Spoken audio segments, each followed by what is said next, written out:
The little mermaid, नन्ही जलपरी। समंदर के बहुत अंदर, जहाँ सूरज की किरणें भी नहीं पहुँच पाती, एक बड़ा सा महल था।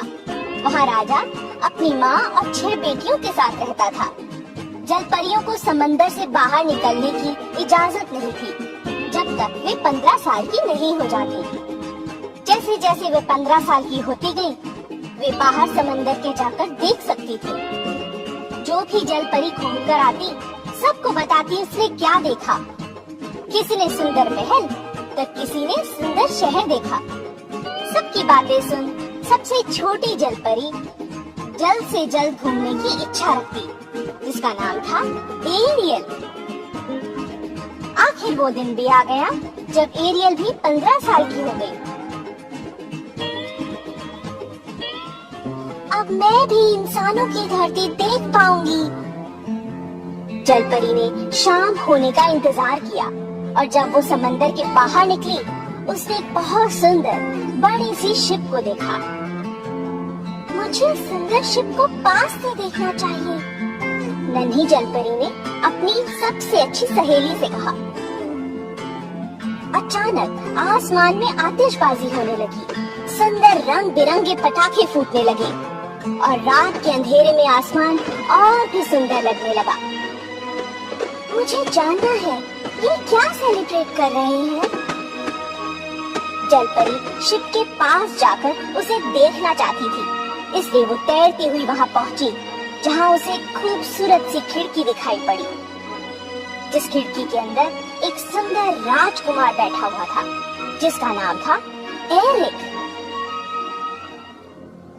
अचानक पानी में तेज तूफान उठा और शिप पानी में भटकने लगी। तेज तूफान और बिजली की गड़गड़ाहट देख जलपरी हैरान रह गई। जब तेज हवाएं चलने लगी, नन्ही जलपरी हैरान होकर शिप को देखने लगी।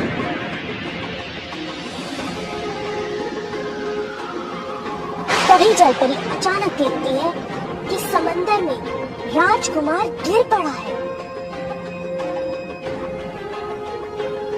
वह तुरंत पानी से उसे निकालकर बचा लेती है। राजकुमार बेहोश होता है। वह उसे समंदर के किनारे ले जाती है।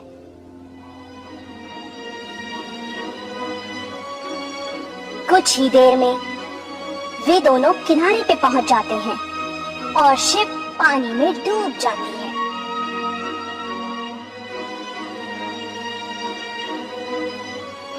नन्ही जलपरी ने राजकुमार की जान बचा ली, लेकिन जैसे ही राजकुमार को होश आया, वह समंदर की लहरों में गायब हो गई। उसी समय एक लड़की वहाँ से गुजरती है और वह राजकुमार को देख उसकी मदद करती है और अपने साथ ले जाती है।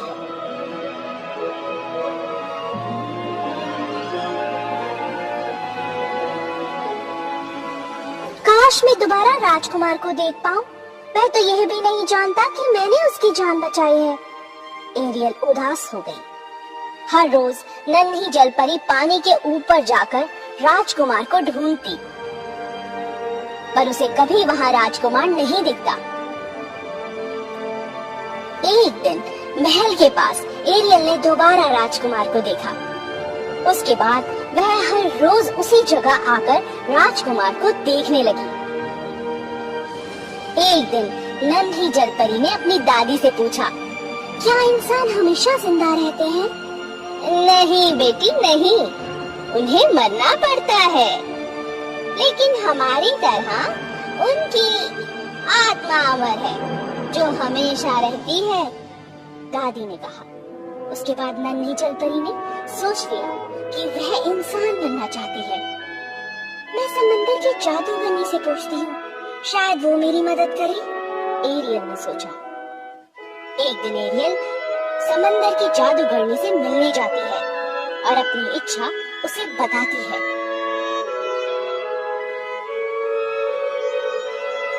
अच्छा, तुम राजकुमार से प्रेम करती हो, इसीलिए इंसान बनना चाहती हो। मैं तुम्हारी मदद करूंगी, बदले में तुम्हें मुझे अपनी आवाज देनी होगी। जादूगरनी ने कहा। एरियल मान गई क्योंकि वो जल्द से जल्द इंसान बनना चाहती थी। जादूगरनी ने नन्ही परी को जादुई पुड़िया दी और कहा, इसे खा लो, तुम इंसान बन जाओगी। लेकिन याद रखना, अगर राजकुमार ने तुमसे शादी नहीं की तो तुम मर जाओगी। एरियल खुशी खुशी तैरती हुई समंदर के किनारे पहुंची और जादूगरनी की दी हुई पुड़िया को खा लिया। अचानक उसके शरीर में तेजी से हलचल हुई और वह बेहोश हो गई। जब एरियल को होश आया, उसने खुद को राजकुमार के महल में राजकुमार के ठीक सामने खुद को पाया। राजकुमार ने पूछा, तुम कौन हो?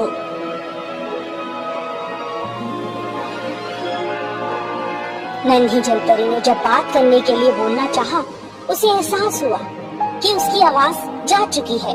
जादूगरनी ने उसकी प्यारी आवाज छीन ली है। लेकिन वह खुश थी क्योंकि अब वह राजकुमार के पास थी। राजकुमार एरियल को अपने महल में ले गया और वो साथ साथ रहने लगे। समय बीता। तब एरियल को ये महसूस हुआ कि राजकुमार उसे केवल अच्छा दोस्त समझता है, उसे प्रेम नहीं करता। एक दिन राजकुमार जलपरी से बात करने के लिए जाता है और उसे कहता है, एरियल मेरी दोस्त, आज मैं अपनी होने वाली पत्नी से मिलने जा रहा हूँ, क्या तुम मेरे साथ चलोगी? एरियल ने कहा, जरूर। राजकुमार उसी लड़की से शादी करने वाला था जो उसे समंदर के किनारे मिली थी और जिसने उसकी जान बचाई थी। वापसी के दौरान सफर में जलपरी ने खूब सोचा, मैं इंसान तो बन गई पर अपने प्यार को पा न सकी। अचानक उसने देखा कि उसकी 5 बहनें शिप के पास तैर रही थी। उनकी आंखें लाल, बाल कटे हुए और हाथों में खंजर था। एक बड़ा सा चाकू था।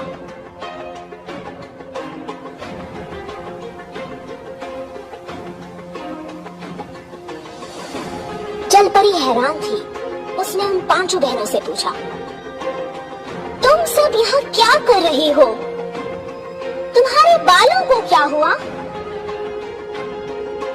एरियल, हमें जादूगरनी ने यहाँ भेजा है।